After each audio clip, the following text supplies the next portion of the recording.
Pregnancy, why your favorite foods gross you out. You've heard about the off-the-wall cravings some women get during pregnancy. The legendary midnight runs for pickles and ice cream. The sudden, overpowering longing for watermelon or chips.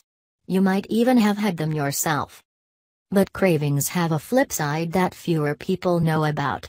Once you're pregnant, you may not crave that morning latte that's had been getting you going every day. You may not be able to walk past your local coffee joint because you can't stand the smell of it now. About half of all expectant mothers end up with one or more food aversions. All of a sudden, they cannot stomach certain foods, even ones they used to love. People have all kinds of aversions. They're not the same, says Jennifer Wu, MD, an obstetrician and gynecologist at Lenox Hill Hospital in New York City. Continue reading below. Your cup of joe tends to top the list of aversions. Other things you may no longer want are meats, eggs, and spicy or greasy foods. If you have food aversions, chances are you have morning sickness, the nausea and vomiting that plagues some women's mornings, afternoons, evenings, and nights, too. Aversions and morning sickness often start within a week of each other, usually during the first trimester. While food aversions and cravings are at their peak during the first half of pregnancy, they can last the entire 9 months and even beyond. They can also go away, then come back. And they remain one of the many mysteries of pregnancy. Nobody really knows exactly where food aversions come from, says Angelique Imel, MD, a maternal-fetal medicine specialist at Massachusetts General Hospital in Boston. But as with so many things during pregnancy, the story probably starts with hormones. HCG, human chorionic gonadotropin, is what we think is the culprit, Imel says. This hormone plays many roles during pregnancy. It tends to reach its highest point during the first trimester. HCG peaks around the 11th week of pregnancy, then starts to go down, Imel says. That's around the same time women have the most nausea and vomiting. So it seems it's probably all related. Other hormones may be behind the changes in smell and taste many pregnant women report. Women have a heightened sense of smell and taste in pregnancy, and anything with a strong smell can make you feel nauseated, Wu says. But it's not a hard and fast rule.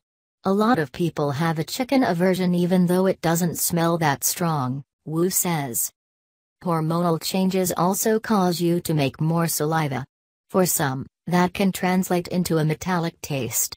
It's a taste that you can't get out of your mouth, Imel says. It has less to do with aversions but people not wanting to eat at all. For many experts, hormones are the beginning and the end of the food aversion story.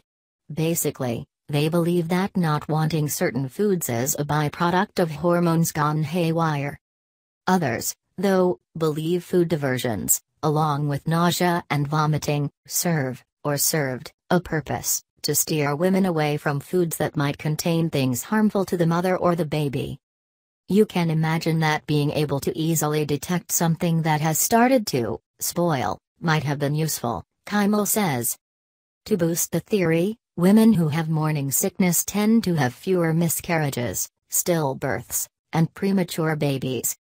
The timing also makes sense. The first 3 months of pregnancy, when food aversions tend to happen, is also the time when the baby is in the most vulnerable stage of growth.